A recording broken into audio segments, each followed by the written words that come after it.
Suggestions as to the preparation of the lesson or subject.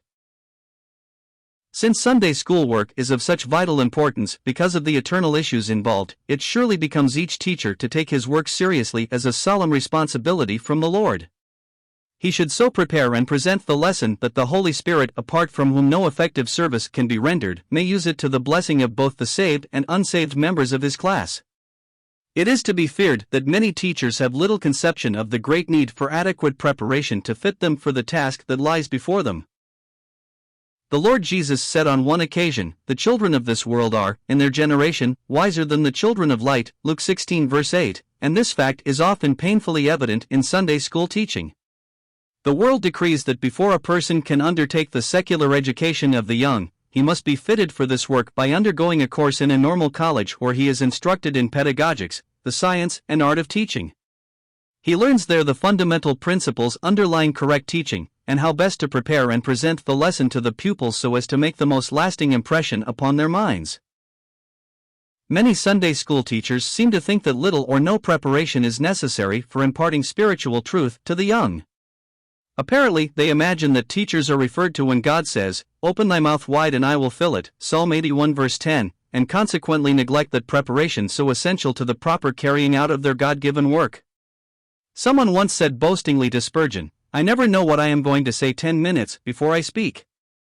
Spurgeon replied, "That is the reason no one knows what you have said 10 minutes after you have finished."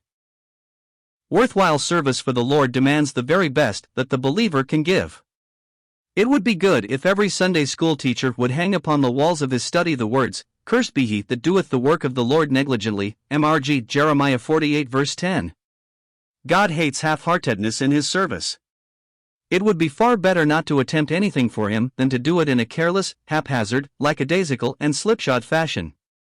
The Savior's words of rebuke, addressed to the church at Laodicea, were caused by the lukewarmness of that assembly.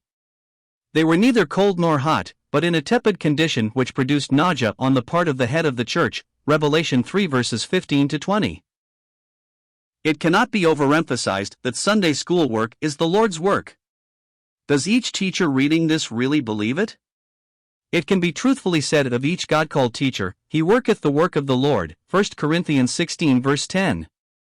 The great apostle declared, "Whatsoever ye do, do it heartily as to the Lord, and not unto men, for ye serve the Lord Christ." Colossians 3 verses 23 to 24. The risen head has given gifts to the church, Ephesians 4 verses 8 to 12, and each member of his body has some gift, but this gift needs to be stirred up and developed by study and exercise, 2 Timothy 1 verse 6, 2 Timothy 2 verse 15, Hebrews 5 verse 14, Acts 24 verse 16. Christ has given to every man his work, Mark 13 verse 34, and the day is coming when every man's work shall be manifest, for the day shall declare it, 1 Corinthians 3 verses 10 to 15. The servant's reward in the future is not determined by his outward success, but by his faithfulness in the work entrusted to him by the Lord, Matthew 25 verse 21. Solomon, the wisest man of his day, declared, "Sayest thou a man diligent in his business? He shall stand before kings," Proverbs 22 verse 29. In the concluding chapter of his book, Ecclesiastes, he gives us a description of the ideal preacher or teacher, and emphasizes the necessity for proper preparation for such a work as follows, "And moreover, because the preacher, or teacher, was wise, he still taught the people knowledge, yea, he gave good heed and sought out and set in order many proverbs." The preacher sought to find out acceptable words, and that which was written was upright, even words of truth. ECC 12-9-10. From these and many other scriptures, we can surely see the great importance of preparation for the work of teaching. Let us now consider some suggestions as to the best method of preparing the lesson to be taught. Some of these suggestions may also be useful to the young believer as he prepares a gospel address. Point 1. First, there should be prayer for guidance and wisdom. Prayer is the genuine expression of our realized need. The throne of grace has been provided to meet this contingency, and well would it be if each teacher spent much time in secret communion with his heavenly Father in humble confession of his need. Do we lack wisdom? "If any man lack wisdom, let him ask of God, who giveth liberally and upbraideth not, and it shall be given him," James 1 verse 5. Do we need strength? They that wait upon the Lord shall exchange their strength. Isaiah 40 verses 29 to 31. Do we need grace? Let us therefore come boldly to the throne of grace, that we may obtain mercy, and find grace to help in time of need. Hebrews 4 verse 16. Do we need enlightenment? Open thou mine eyes, that I may behold wondrous things out of thy law. Psalm 119 verse 18. Let us never forget that the Holy Spirit is the great teacher, and that apart from him we can know nothing and do nothing in the Lord's work. The Lord Jesus said of him, He will guide you into all truth. He shall receive of mine and shall shew it unto you. John 16 verses 7 to 25. The Holy Spirit indwells every believer, and, as the teacher approaches the lesson, he should realize how vitally important it is that this holy heavenly guest should be ungrieved within him. Ephesians 4 verses 25 to 32. Unconfessed and unjudged sin, or any questionable habit, must be mercilessly dealt with by the believer if he is to be led by the Holy Spirit and taught the truths he is to impart to his class. The very scriptures containing the lessons have been made possible by the Holy Spirit, for holy men of old spake as they were moved by the Holy Spirit. 2 Peter 1 verse 21. Only he who inspired the words can make their meaning plain. God has declared that it is not by might, nor by power, but by my Spirit saith the Lord. Someone has well said, much prayer equals much power, little prayer equals little power, and no prayer equals no power. Whatever other preparation we neglect, let us not neglect prayer, for prayer is that which moves the hand that moves the world and brings deliverance down. Simple, humble, reverent and believing prayer to the one to whom all things are possible is an indispensable condition for the preparation of the teacher. Second, there should be a careful reading of the whole lesson portion several times. This should be done early in the week.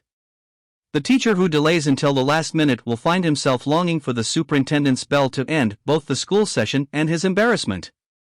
Many good Sunday school teachers begin their preparation on Monday for the next Sunday's lesson by familiarizing themselves with the actual words of Scripture. There is no substitute for the reading and rereading of the portion containing the lesson. The lesson must go through the teacher before it can really reach the class.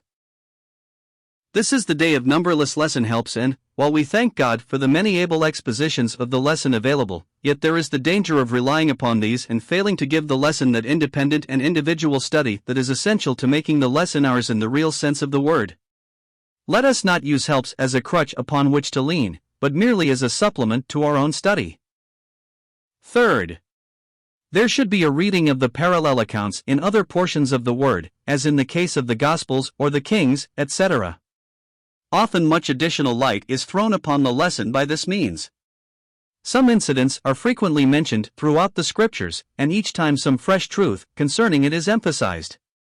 A concordance is a valuable asset to this end. A comparison with the Revised Version is also very helpful, and any important changes in the text should be carefully noted. Fourth, the lesson should be studied in its historical setting. This means that the context, or that which precedes and succeeds the scripture portion selected for the lesson, should be taken into consideration. The brilliance of a gem is often enhanced by its setting, and so also is the lesson. The manners and customs of that day will often throw a flood of light upon an incident which otherwise appears to be drab and uninteresting. The geography of the lesson should also be taken into consideration. With a map of the country before him, the teacher can locate the towns mentioned and appreciate, in some measure, the physical surroundings of the lesson. Fifth, the central theme or main thought of the lesson should be discovered. In every lesson there should be one main thought that is to be impressed upon the mind of the pupil. Many teachers make the mistake of trying to teach too many lessons. It is far better to have one lesson firmly and indelibly impressed upon their hearts, than 50 transient ones, soon to be forgotten. It would be good for the teacher to write down what he considers is this main thought, and then seek to arrange the lesson so that each division will combine to drive home this central truth. Sixth, an introduction should be prepared that will arouse the attention of the class. It may be in the form of a question, or perhaps some striking incident, or some terse statement of fact. This introduction requires considerable thought, for it is essential to gaining the ear of the class. Interest is simply sustained attention, and the attention cannot be sustained until it has been obtained. It might be helpful for the teacher to write out this introduction, for what a person takes the trouble to write will impress his mind much more than the mere thought entertained in the mind. The introduction is one of the most important parts of the whole lesson, for the attention of the class is either gained or lost during the opening minutes of the lesson period. 7th. An outline should be made of the whole lesson. It should be divided into its main divisions by Roman numerals 1, 2, 3, etc. Subdivide these by Arabic numerals 1, 2, 3, etc. Divide these in turn by numbers in brackets 1, 2, 3, etc. If these, in turn, are to be divided, use small letters in brackets A, B, C, etc. Try to be orderly in the arrangement of the lesson material. God is a God of order and not of confusion, 1 Corinthians 14 verses 33 to 40. Several main divisions will soon be apparent. Separate these and study them individually. As this is done, subdivisions will appear which naturally emanate from these main divisions. By this means the facts of the lesson will unfold in their logical sequence. As these, in turn, are studied and yield their quota, the teacher will be overwhelmed with the abundance of material he has discovered and will rejoice as one that findeth great spoil, Psalm 119 verse 162. This is the method adopted in the preparation of the outlines that follow. The teacher, however, should not be a slave to this outline. If, during the teaching of the lesson, some fresh thought is impressed upon his spirit, he should be open to the Spirit's leading to include that in the lesson as well. 8th. He should seek to illuminate the lesson when it is necessary by apt illustration. C. H. Spurgeon likened an illustration to a window that lets the light into a house, but he warned his hearers not to turn their lessons into greenhouses. It is to be feared that some preachers prepare their sermons to suit their illustrations, instead of vice versa. Surely there should be no scarcity of suitable illustrations. The Bible itself is full of them, as a close reading of it will testify. The newspapers are replete with modern up-to-date illustrations of the truth of God's Word.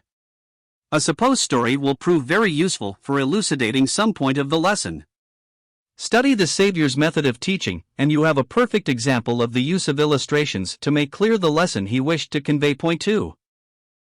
9th. A list of questions should be drawn up, the answers to which should emphasize the main points of the lesson. These questions should be carefully prepared. F. R. Sacker, in his excellent booklet, Planning and Teaching a Lesson, has pointed out that good questions should have at least 7 features. 1. They should be as short as possible and concisely stated. 2. They should be couched in clear, forceful language. 3. They should be within the grasp of the pupil, but not easily answered. 4. They should be of such a nature as to admit of several answers. Note Christ's question, "Whom do men say that I the Son of Man am?" Matthew 16 verse 13. 5. They should, in turn, provoke questions from the pupils themselves which the teacher must answer. 6. They should be of such a weight that not more than 50 can arise in half an hour. 7. They should be both the result and cause of thought. In putting a question to the class, it is best to first state the question, then pause a moment, and finally name the person in the class you wish to answer it. This will tend to keep them all on the alert and is much better than the rotation method, which starts at the head and questions each in his turn. There is indeed an art in questioning that improves by constant practice. 10th. He should prepare a conclusion that will summarize the main points and impress the chief lesson upon the pupils. In other words, the truth must now be applied to the individual lives of each member of the class. Be sure and leave time for this, for many a lesson has been left hanging in the air. Drive home in clear, unmistakable language what you believe to be the practical teaching of the lesson as it affects the lives of both the saved and unsaved members of the class. 11th. He should prepare an assignment for the next Sunday's lesson for their home study. Don't make it too difficult, but really assign it and expect them to do it. Ask for it when the class convenes and commend their work. If it is possible, incorporate it in your teaching of the lesson. 12th. He should now be ready to consult any lesson helps on the subject. This will give him additional information, not to displace, but to aid his own thoughts.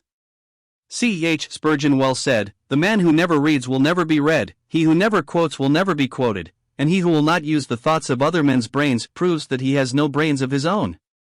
The outlines given in this volume, when used in this way, will make the lessons the teacher's own in a real sense. It may be difficult to adopt this method of preparing the lesson at first, but all worthwhile things are difficult.